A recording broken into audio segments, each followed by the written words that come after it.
Welcome back, everyone. We're diving into one of the biggest questions we get in the crypto world. When is the best time to sell? We've gotten a bunch of your research on navigating the market in 2025 and figuring out, when to take those profits. So let's jump right in.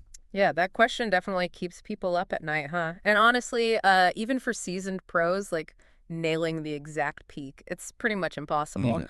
But your research points to some really key signals that tell us when it might be time to start thinking about selling, maybe in stages, Mm. to, really maximize profits and minimize those risks. Totally. So we're not talking about like predicting the future, but more about understanding what's happening right now and reacting accordingly, right? Exactly. It's all about being smart with the data we have. Okay, so let's talk about those market indicators then. Okay. We've got on-chain indicators, which give us a look at what's happening on the blockchain itself. And then we've got the classic chart patterns, those technical indicators that traders have been using forever. It's like having two different lenses to look at the market through, each showing us something unique. Absolutely. And speaking of unique, let's talk about the MVRV Z-score. This one's a favorite of mine because it really visually shows us if Bitcoin is over or undervalued at any given time. It basically compares the current market price to what's called the realized price. That's the average price people paid for their Bitcoin the last time it moved on the blockchain. Interesting. And the really cool thing is, when this Z-score gets into a certain zone, you guessed it, it's pink on the chart. It's historically signaled that a market top is coming. Hold on. So you're saying this indicator has, like, actually predicted market tops, sometimes within, like, a couple of weeks. Yeah, pretty much. So instead of trying to catch that absolute peak, which we know is incredibly hard, the Z-score could give us a heads up to start taking some profits. Exactly. And here's a bonus. It can also help spot those market bottoms, which is just as important for anyone looking to buy more Bitcoin. So it's a tool for both sides of the coin then. Yeah, exactly. I like it. Okay, so we've got the Z-score, our market temperature gauge. But how do we figure out the general mood of the market? Are investors feeling good or are they freaking out? Right. That's where the net unrealized profit loss, or NUPL, comes in, doesn't it? It does. NUPL basically takes a snapshot of how everyone's feeling in the market. It compares the current Bitcoin price to the average price people paid for it. So a high NUPL, especially when it enters that pink zone we talked about earlier, means that a lot of investors are sitting on profits, unrealized profits. They're feeling pretty good. But you know what? Historically, that much optimism has often been a sign that a market correction is coming.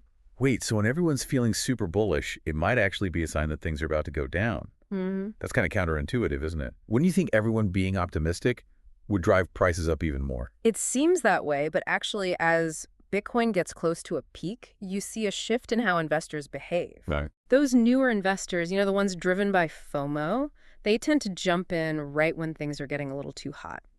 But the more experienced investors, the ones who've seen a few market cycles, they start to take profits. Ah, so it's like a game of musical chairs. The ones who know what's up are grabbing a seat while the music's still playing, and the latecomers are left scrambling when the music stops. It's a good analogy. It really shows how important it is to, like, understand those market trends, especially when it comes to deciding when to sell. Yep. But we've only scratched the surface here. There's a whole world of technical indicators that can help us figure out what the market's doing. We'll dive into those after a quick break. Yeah, there are a ton of indicators out there. It can definitely feel overwhelming. It really can. So how do we pick the right ones? Like, how do we know which indicators are actually going to be useful for, making trading decisions? Right. Well, understanding the different types of indicators is a good starting point. Remember those on-chain indicators we talked about, like the MVRV Z-score and NUPL? Those give us a glimpse into what the long-term holders are doing, the ones who aren't as phased by those short-term price swings. So it's kind of like those on-chain indicators are our long-term market compass, Yeah. right? Helping us see those big overarching trends. Exactly. But then we've got those technical indicators, which seem to be more focused on those short-term price movements. Yeah, think of technical indicators like they're the speedometer and tachometer on your car. Okay. They're showing us the speed and momentum of the market, giving us hints about whether things are about to change direction, like the MACD. That can show us if the buying or selling pressure is picking up. And then there's the RSI, the Relative Strength Index. That tells us if things are getting overbought or oversold. So on-chain indicators are for the big picture, and technical indicators are for the short term. Got it. But how do we factor in the whole, like, emotional side of the market. Crypto is known for being pretty wild. Right. Yeah, it definitely is. The research you sent me mentioned the fear and greed index. Is that something we can actually use? It can be useful, but it's important to remember it's just a gauge of how, optimistic or pessimistic people are feeling at any given moment. So if it's showing extreme greed, it might mean that a correction is coming. But sentiment in crypto, it can change. Like that snaps fingers. Yeah, it really can. So it's more like an early warning system than a crystal ball. Yeah, exactly. Okay, I'm starting to see how all these different indicators fit together, each one adding another piece to the puzzle. But I still have one big question. How do we actually use this information to make, actual trading decisions? It's one thing to know what the indicators are saying, but how do we turn that into, making money? That's where the rubber meets the road, right? It all comes down to having a solid plan in place. You got to have a plan for managing risk. Setting realistic goals and sticking to that plan even when things get crazy. Yeah, and you know what? You just brought up something really important, setting realistic goals. It seems like a lot of people come into crypto with these, dreams of getting rich quick, but isn't successful trading more about consistency and discipline? Absolutely. You've got to understand how much risk you're comfortable with, set your goals, and then stick to the plan no matter what's happening in the market. You don't have to catch every move to be successful. Sometimes the best trade is the one you don't take. Right, so it's more about thinking long-term, making smart decisions based on data, and not getting caught up in all the hype and FOMO. Yeah. I'm starting to get this isn't just about learning a bunch of indicators. It's about developing the right mindset so we can approach the market with confidence and a clear head. Exactly. You're becoming a student of the market, constantly learning and adapting because there's always something new to discover. And one of the best ways to learn is to look back at those historical market cycles and see how these indicators have played out in the past. Yeah, it's like studying game film, right? Well, Learn from those who've already been in the game. exactly. And speaking of history, remember that 2021 bull market we talked about earlier? Oh. The one where everyone was convinced Bitcoin was going to hit $100,000. Oh, yeah, the year of high hopes. Right. It's a perfect example of how these indicators can be so useful both in spotting those opportunities and those warning signs. Remember how the MVRV Z-score was way up in that overvalued territory? It was pretty obvious things were getting a little too hot. And so many people just got caught up in the hype. They ignored the warnings and chased those moonshot predictions. It just shows how emotions can really mess with our decision-making, even when the data is right there in front of us. Yeah, fear and greed can really cloud our judgment, especially in a market like crypto. That's why it's crucial to have a solid plan, a set of rules you can stick to. It helps you stay grounded when things start getting crazy. So it's like a roadmap, a way to stay on track when the going gets tough. Yeah. But even with a good roadmap, you still need to know how to read the signs right. How do we actually take those indicators and use them to, make good decisions? Let's get into some specific examples, shall we? Yeah. All right, so we're talking about using these indicators as clues to figure out what the market's going to do. But let's get down to brass tacks. You mentioned 2021 was a wild ride for Bitcoin.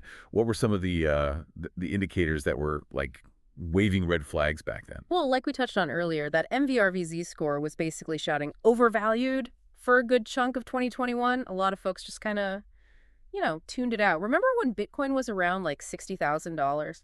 The Z-score was way up there in the danger zone, meaning the price was much higher than its historical average. And it wasn't just the Z-score, was it? The RSI was telling a similar story, right? Exactly. The RSI, that relative strength index, it was flashing red too, got up above 90 on the monthly chart, which historically, that's a sign of a market that's overheating. It's kind of like when a car engine's revving way too high, eventually something's got to give. So you've got these two big indicators, the Z-score and RSI, both pointing towards a correction. But Bitcoin just kept climbing. Why do you think people ignored those warnings? I think FOMO played a big part. When you see something going up like crazy, it's easy to get swept up in it and ignore those little voices of doubt. Plus, there was so much hype around Bitcoin back then. Everybody was predicting, $100,000, even higher. It's like textbook how emotions can really mess with your thinking, even when you've got the data right there. Okay, let's fast forward to 2025. We're seeing similar signals, Z-score going up, RSI in overbought territory. What can we actually do to avoid making the same mistakes as those who, got burned in that 2021 crash? Well, the first thing to remember is selling is just as important as buying. It's not about trying to perfectly time the very top of the market. It's about locking in profits along the way.